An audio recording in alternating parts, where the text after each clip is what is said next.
Bonjour à tous, on est le lundi 8 mars, c'est Chris et c'est l'heure du récap.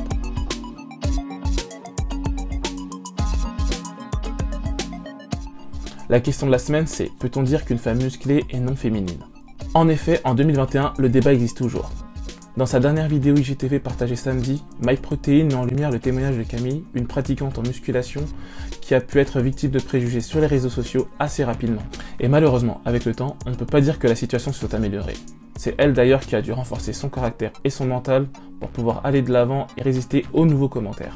J'étais pas encore très exposée aux critiques, forcément j'étais encore toute fine, j'avais pas beaucoup de muscles, donc il n'y a pas vraiment d'argument pour m'attaquer là-dessus. C'est petit à petit, comme ma communauté elle a commencé à grandir, que j'ai commencé à voir un peu plus de critiques. On peut parler d'une réelle forme de discrimination. D'ailleurs, Stéphane NFC était revenu sur ce sujet pour comparer l'acceptation des physiques plus en chair avec le mouvement de body positive et la stigmatisation des physiques dits plus musclés. Dévisagées, et elles sont à la fois insultées par leur père, par des hommes qui se sentent sûrement frustrés, et donc il n'y a aucune forme de respect pour les choix de la personne, aucune forme de respect pour le travail de la personne. Cette semaine, nous voulions aussi revenir sur le travail mental qui peut et doit être fait. Lorsque l'on parle de travail, on parle aussi de rigueur, comme a pu le mettre en lumière Théo de Fitness Smith dans sa dernière vidéo, développer une volonté de faire.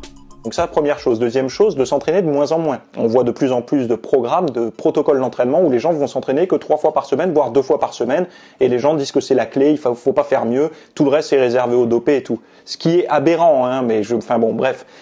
Tout cela va bien sûr avec le fait de ne pas trop se restreindre. Rappelons que la plupart d'entre nous sommes juste dans une quête de bien-être. Aiki est d'ailleurs revenu sur ce sujet avec l'idée de savoir profiter de la vie tout en restant mesuré. Notamment tout le temps, il faut en profiter aussi un petit peu quand même de la vie, mais il faut surtout lutter contre les mauvaises habitudes. C'est sûr que si tu fais ça tous les jours, là, il ne faudra pas te plaindre au niveau des résultats. Je veux dire, c'est pas ton coach qui sera mauvais, ou alors tes conseils que tu as pu suivre à droite à gauche. Allez, on passe au vlog. The Perfect Cut, épisode 4 de nage, est enfin disponible. Et on peut dire que la course à la shape parfaite continue. Ça continue, ça continue. Et je pense qu'il y a une petite intolérance aux légumes ou un truc comme ça.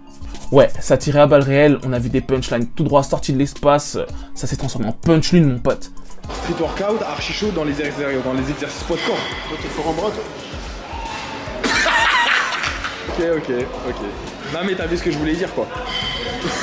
Ok, 2-0. Ah il m'a mis un 2-0. En fait, quand je suis fatigué, je suis... Je mets une pièce sur Amine la semaine prochaine. Il a pu échapper à la cuisine, donc ça, il pourra s'en remettre. Facile. Ce dimanche, on a aussi pu voir le Baz recevoir son nouveau vélo. Ouais, je sais, tu me diras, il était censé pimper son nouveau Baz Gym et avancer dans les projets. Mais il a reçu un vélo. Après le mode Rocky 4, course dans la neige et tout, là maintenant c'est le mode Lance Armstrong, Alberto Contador, le Tour de France. D'ailleurs, il y a Paris-Nice qui a commencé cette semaine, enfin ce week-end. Paris-Nice, donc je sais pas s'il passe dans l'est de la France, mais bon, le Baz il est chaud. Benga. Oh putain. Ouais les gars, regardez l'ombre. Nouvelle passion pour le Baz. Non, rien du tout. Mais franchement, pourquoi pas combiner la course à pied avec... Je sais, tu vas me dire, et la muscu dans tout ça? Eh ben on n'a pas oublié. Voici les conseils de GQ avec les 8 erreurs à ne pas faire lorsque l'on fait de la musculation. 4e erreur, l'alcool. Bon, là, évidemment, avant un entraînement, je le recommande pas. Je pense que c'est évident. On comprendra tous pourquoi. Mais évidemment, après, c'est très mauvais aussi. Hein. Oui, tu vas dire, c'est pas GQ, c'est Julien Caghiarini. Mais il est devenu américain et tu vois, GQ, c'est stylé, c'est un nom de magazine, donc ça passe. D'ailleurs, on va passer au bien-être. Marseille a encore perdu hier soir. Je dis ça, je dis rien. Donc moi, perso, je vais bien. Mais certains ont besoin de renforcer leur système immunitaire, de préférence de manière naturelle. Voici les conseils de Maman Ours. La première phase, c'est le stress. Et la deuxième phase, c'est l'adaptabilité ou la reconstruction. Donc, le stress, il doit être suffisant, mais pas trop important, afin qu'en fait votre corps justement puisse... Et si tu vises plutôt les ados, je te recommande la dernière vidéo d'Ingrid Studio Pilates. La séance à réaliser avec bâton Pilates. Et si t'es pas équipé comme moi, prends un balai Pilates. Je te conseille, ça fait l'affaire.